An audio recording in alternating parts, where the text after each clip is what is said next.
আমার নাম হচ্ছে মিরাজ হোসেন, আমার পূর্ণ নাম। আর আমাকে সবাই রাজ বলে চিনে।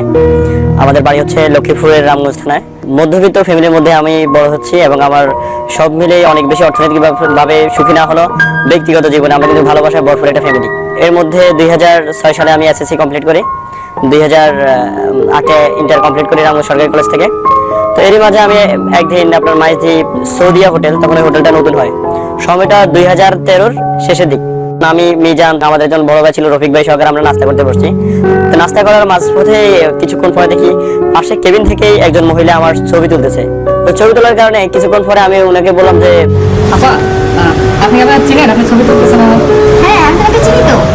এই চিত্রে সব বলা যাবে না, তুমি বড় কাজ করো, এখানে আসো।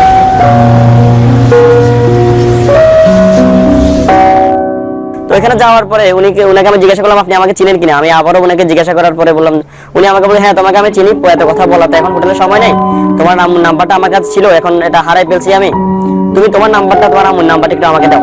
তখন উনার পাশে দুইটা বাচ্চা, তখন উনি আমাকে পরিচয় করাই দিল যে এই বাচ্চাটার নাম নাভিলা, এই বাচ্চাটার নাম নাহিয়ান। তো এই কথা বলার পর আমি ওদেরকে মামা বলে ডাকলাম যে কেমন আছে মামা, ভালো আছে কিনা। আর ওর মাকে আমি আপা বলে ডাকতাম। আমি নাম্বারটা দিলাম, আমার মায়ের নাম্বার ছিল তাও দিলাম। পরবর্তী উনি এই বলে ওনার সাথে আমার সাথে হোটেল থেকে বিদায়। আমি আমার বন্ধু দিয়ে নাস্তা করতে চলে গেলাম।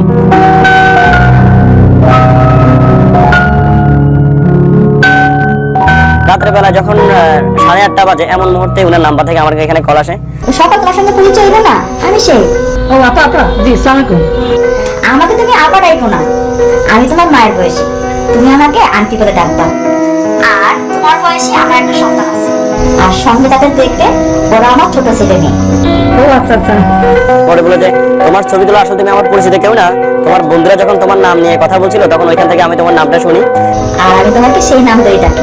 তাছাড়া আমার ছেলে মেয়েরা তোমাকে দেখে খুব পছন্দ করেছে, তাই মা হিসেবে একটা ছবি উঠাইলাম।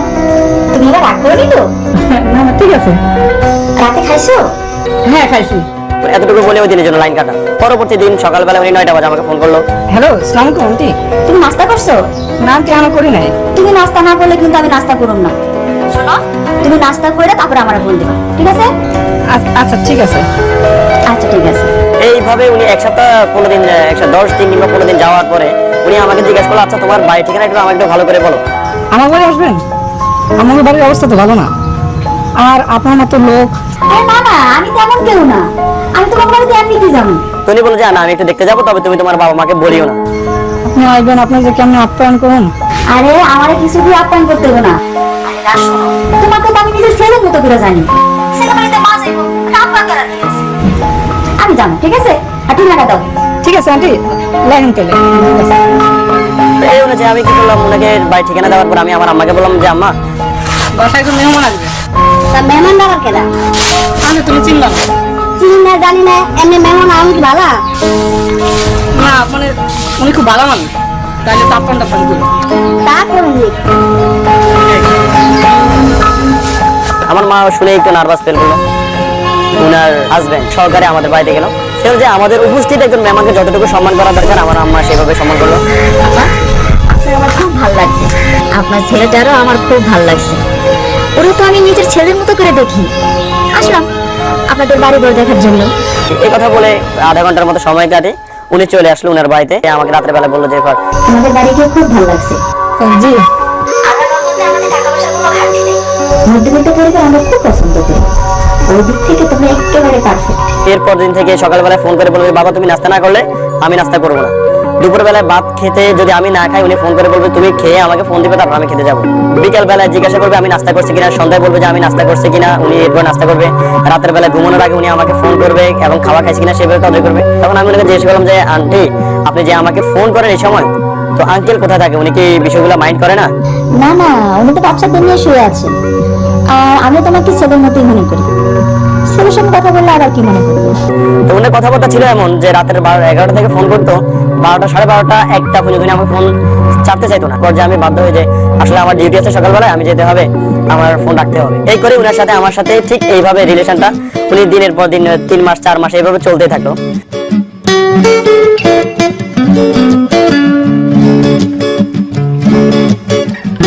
এরই মাঝামাঝি এই সময় আসি উনি আমাকে বললো যে তোমার না একটা কথা বলাই হয় না, আমার না একটা মেয়ে আছে, ওর নাম নাফিজা। ও ও আবাসিক মহিলা হোস্টেলে থেকে লেখাপড়া করে। জানো ওটা 30 পারা কোরআনে হাফেজ। ভালোই তো, আজকে তো পাওয়াই যায় না 30 টাকা করে নাকি। জানো আমার মেয়ে না খুবই পর্দানশীল। হয় উনি ওনার মেয়ের অনেক প্রশংসা আমাকে করে, কিন্তু আমি শুনে থাকি। জানো রাজ, আমার মেয়ের জন্য না বিভিন্ন দেশ থেকে অনেক বড় বড় ভালো ভালো ছেলেরা বিয়ের জন্য প্রস্তাব দেয়। এভাবে আমাকে 1-1.5 মাস আগে ওর সম্বন্ধে ভালো একটা ধারণা দিল। তো উনি আমাকে যেগুলো সবচেয়ে বুঝাইতো, তখন আমি এই বুঝগুলো দেখে মনে হইতো যে উনি এগুলো আমাকে বুঝাচ্ছে, যে যেন উনার কি যেন পরিকল্পনা আমাকে নিয়ে। 2013 সাল চলে তখন, এই ফোন করে উনি আমাকে বললো এই কথা যে শোনো, আমি খুব বিপদে পড়ে তোমার ফোন দিছি। কেন আপনি আপনার কি বিপদ হয়েছে আবার বলেন? আমি তোমার সাথে কথা বলার জন্য বাইরে বেরিয়ে আইছি, যাতে কেউ না শুনে। ও আচ্ছা, বলেন। জানো আমার মেয়ের জন্য না আমেরিকার লন্ডন থেকে সিবি আসতেছে। কিন্তু আমার মেয়েকে কোথাও কোনো ছেলেকেই পছন্দ করতে পারতেছি না। তোমার সিবি দেখার পর থেকে তোমার প্রতি দুর্বল হয়ে গেছে, এখন তো তোমারই পছন্দ করে। ও আচ্ছা, আমরা একজন অল্প বয়সী জামাই চাই আমার মেয়ের জন্য। আর এখন তোমার যে এই অবস্থা, তুমি যে জব করো, এই অবস্থা আমি তোমাকে বিয়ে দিতে পারি, কিন্তু আমি এই বয়সে এই অবস্থা দিব না। এই জন্য যে কারণ আমার সামাজিক মর্যাদা অনুযায়ী আমি চাই যে আমার জামাই একটা অবস্থানশালী হোক। সেই ক্ষেত্রে তোমাকে বিদেশ যেতে হবে। টাকা পয়সা যা লাগে আমি হেল্প করব। বিদেশ গিয়ে টাকা পয়সা ইনকাম করতে হবে না, শুধু আমি যেন বলতে পারি যে আমার মেয়ে যেন বিদেশে থাকে। টাকা পয়সা যা লাগে আমি হেল্প করব, সব আমি ব্যবস্থা করব, ঠিক আছে? সরি আন্টি, আমি আপনার এই প্রস্তাবে রাজি না। প্রথম কথা হলো যে আপনার মেয়ের তো আমি চিনিও না, জানিও না। কোরআনে হাদিস শুনে আমার ভালো লাগছিল, কিন্তু এই জন্য তো আমি বামনের সাথে আর পাইতে পারি না। আমি আপনার প্রস্তাবে রাজি না। দেখো বাবা, এটা হলো তোমার জীবনের টার্নিং পয়েন্ট। আমার দুই ছেলে মেয়ে নাবিলা আর নাইয়াম তো বলেই দিছি, এই ভাইয়া ছাড়া আপুকে কারো কাছে দিয়ে দেওয়া যাবে না। আচ্ছা ঠিক আছে, আমি একটু ভাইবা দেখি আন্টি। দেখো বাবা, এই টাকা তোমার পরিবার সবার কাছে বলতে যাও না, তুমি একটু ভালো করে চিন্তা করে দেখো। হ্যাঁ ঠিক আছে, আমি জানাবো আপনাকে। আমি ওনার মেয়েকে পছন্দ হয় বিধে আমি আমার মাকে বললাম যে সেদিন ওই আন্টি আসছিল না, তার একটা মেয়ে আছে, হ্যাঁ, তো ওর মেয়ের লাগে আমার বিয়ে দিবে চাই। তা তুই মেয়েটাকে দেখছস? তা মায়া আমি দেখি নাই, তাই মায়া নাকি 30 পারা করোনা হাফেজ। আমি তো সেই শুনে দুর্বল হয়ে গেছি। আমার মা বললো যে মেয়ে 30 পারা শুনে আমারও ভালো লাগতেছে, তবে এটা ভালো হবে কিনা জানি না, কিন্তু যাই হোক তোর বোনেরা কিন্তু মেনে নিবে না এই অবস্থায়, কারণ তোর এখনো বিয়ের বয়স হয়নি। এটা আমিও জানি, বিয়ে বয়স হয় না। আপনার কাছে কিনা এরকম দেখ কি হয়। এরপরে আমার সাথে ওনার মেয়ের সাথে আমার সাথে দেখার উনি একটা টাইম সেট করলো যে আমার বাসায় আসো, তুমি আমার মেয়ের সাথে দেখা করো, আমার মেয়ে আসবে। সে অনুযায়ী তখন দিনটা ছিল বৃহস্পতিবার। তো এই কথাটা যে আমি ওনার মেয়ের সাথে দেখা করতে গেলাম। ভালো আছে? হ্যাঁ হ্যাঁ, কেমন আছো? ঠিক আছে, ভালো। আচ্ছা ঠিক আছে, তোমরা বিষয়ে কথা বলো, আমি যাই। আসুন, তুই তোর নাম্বারটা ওকে দিয়ে দে, ঠিক আছে? আমি যাই।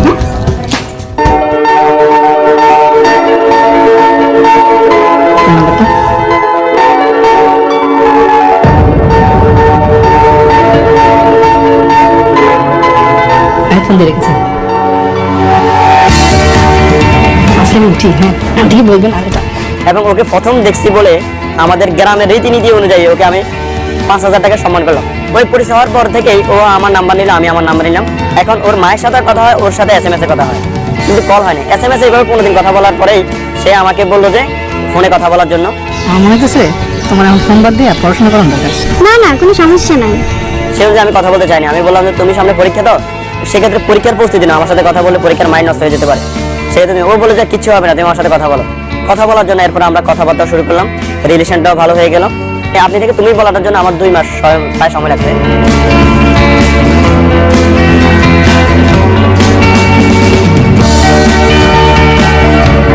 সবাই ফুল দিয়ে শুভেচ্ছা জানায়।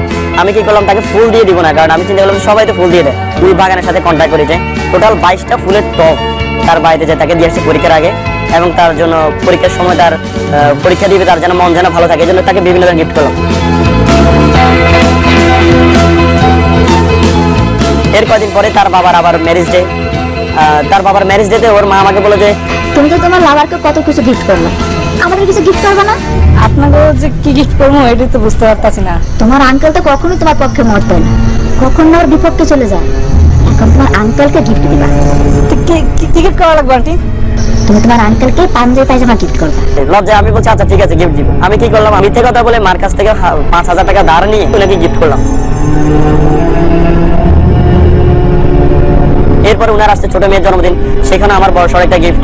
এরপর উনার ছেলের জন্মদিন, এখানেও আমার আরেকটা গিফট। এইভাবে কি একের পর এক গিফটের ফল আমার আসতেছে, উনার যেহেতু তার আমি এভাবে দিচ্ছি। এই করে এর মধ্যে আমার যে নাফিসার আম্মু, উনি এতদিন পরে আমি ঢাকা আসলাম, আমার বিষয়ের কাগজপত্র আসছে, আমি মেডিকেল করতে ঢাকা আসবো। উনি আমাকে ফোন করে বললো যে তুমি ঢাকা যাবে, নাফিসার চোখের মধ্যে কসমেটিক লাগবে, ওর চোখের নিচে কালো দাগ পড়ছে, এমন কসমেটিক এই বললে উনি আমাকে বিভিন্ন কসমেটিকের লিস্ট ধরা দিলে ফোন করে।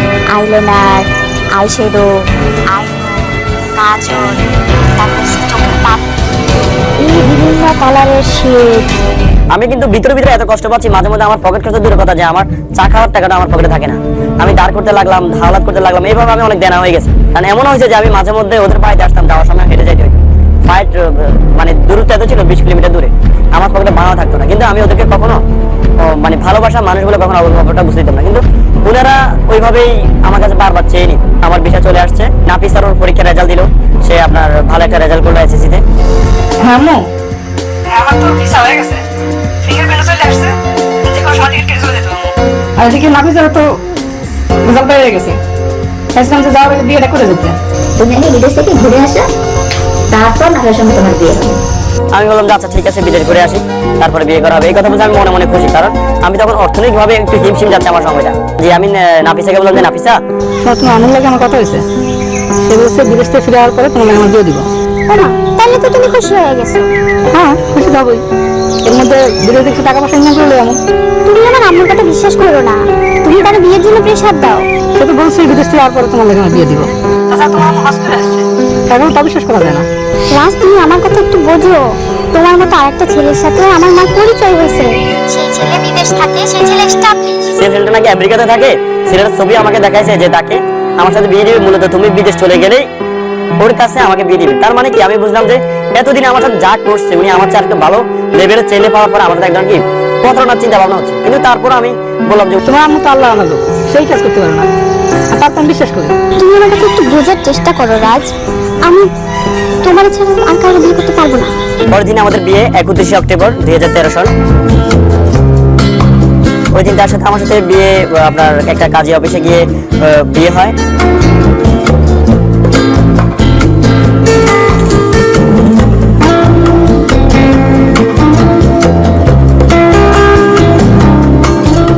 পরে আমরা কোর্ট নোটারি করি।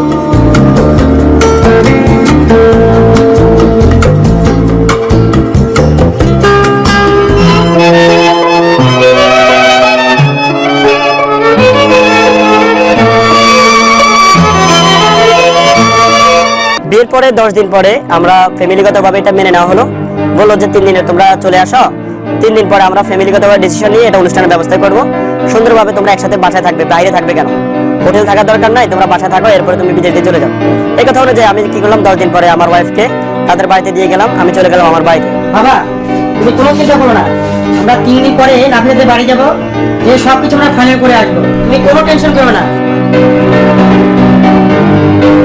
3 দিন পর আমি আমার বাবা মাকে পাঠাইলাম ওদের বাড়িতে। আপনারা কেন আছেন? আমরা আমাকে বলার বউ নিতে আইছি। কার ছেলের বউ? কেন রাজের বউ নাফিসার কথা কইতেছি? নাফিসা রাজের বউ হইতে যাইব কেন? এসব আপনি কি কইতেছেন? ওরা দুজনের সম্পর্ক করে বিয়ে করছে। দেখেন এইসব বিয়ে টিয়ে কিছুই না, এনজয় করছে এই আর। আপনারা এসব ভুলে যান। আপনি নিজের মেয়ের সম্পর্কে এসব কি করতেছেন? আমার মেয়ে আবার কি? দেখেন আমার মেয়ের খবর আমার থেকে ভালো কেউ জানে না, আর আপনাদের কাছ থেকে আমি সব শুনতে আসবো না। আপনারা যান। তখন আমার বাবা মা কিন্তু মেয়েটাকে জিজ্ঞাসা করে, মেয়ের কোনো বক্তব্য ছিল না, ও কোনো কথাই বলে না, ইয়েস আর নো দুইটার একটাও নেই তার মধ্যে। সে আমাকে চায় কি জানে সেটাও বলে না, বরঞ্চ তার বাবা মা আমার বাবা মাকে যথেষ্ট পরিমাণ অপমান করছে। আপনারা এখান থেকে যাবেন, তা না হলে আপনাদেরকে বিয়ে দিতে বাধ্য হবো। যান। আমার বাবা মাকে অপমান করার পরে আমি তো আর কোনো বক্তব্য নেই আমার। 5 দিন পরে মেয়েটা আবার কি করলো, আমার কাছে চলে আসলো।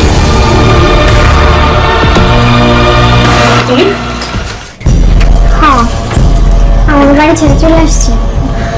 ওই বাড়িতে আমি আর থাকবো না, আমি তোমার ছাড়া থাকতে পারবো না। বলো কি? আইসে যখন পয়সা থাক, পরে যা হইব দেখা দেবে। তুমি আমার লাগে আহমা।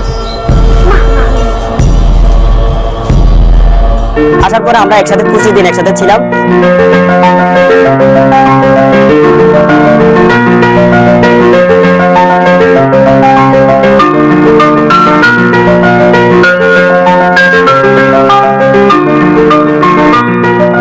এর মাঝে আপনার মামলা হামলা অনেক কিছুই গেল, ওরা করলো, কিন্তু মেয়েটা আমার পক্ষে কথা বলার কারণে কি আমি সব দিক থেকে মুক্তি হয়ে গেলাম। এর মাঝে সে আপনার কনসেপ্ট হয়ে যায়। কনসেপ্ট হওয়ার পরে তাকে আমি দিয়ে আসি তাদের বাড়িতে। আর তখন 2013 সালের ডিসেম্বর 15 তারিখ আমি চলে যাই বিদেশে।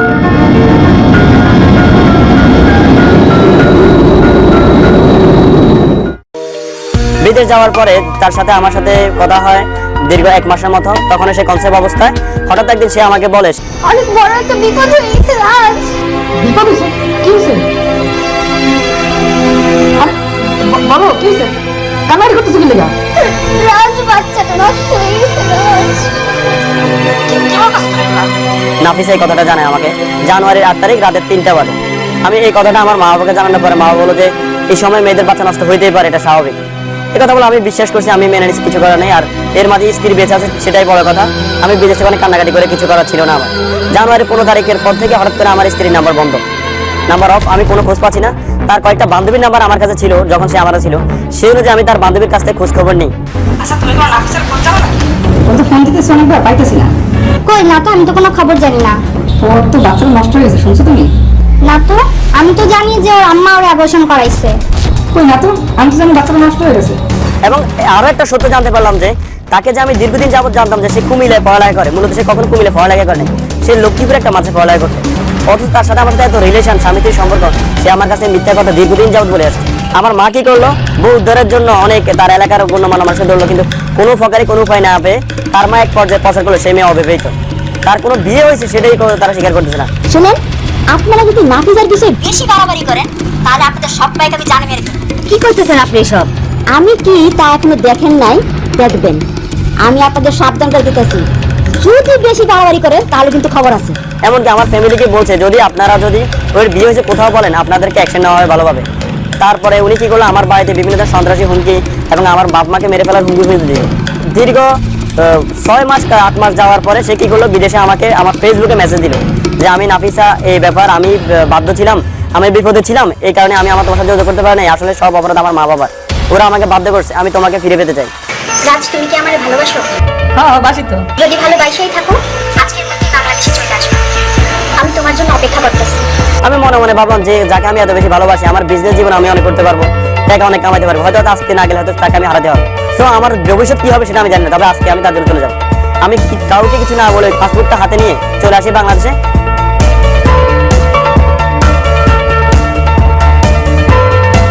সকালবেলায় তাকে নিয়ে চলে যাই সিলেট মাজারে। সে মাজার ধরে ওয়াদা করে জীবনে কখনো সে আমাকে ছেড়ে যাবে না, কখনো প্রতারণা করবে না।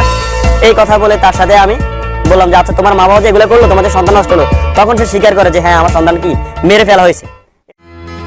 এখান থেকে আমরা আব্দুল্লাহপুরে আমরা একটা বাসা বানাই, ওই বাসাতেই আমরা সুন্দরভাবে বসবাস করি। পরে আমরা যে সময়টা ছিল আর কি, খুব ভালোভাবে ঢাকাতে অনেক বেশি ঘুরাফেরা, অনেক বেশি হাসি খুশি, অনেক ভালোভাবে সময়টা কাটে।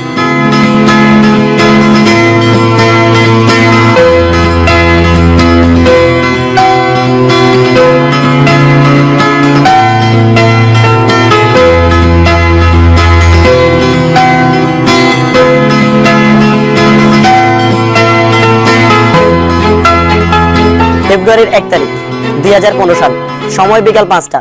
কই তুমি? আমি তো একটু বাইরে। ও, তোমার আসতে কতক্ষণ লাগবে? ঘন্টাখানেক সময় লাগবে।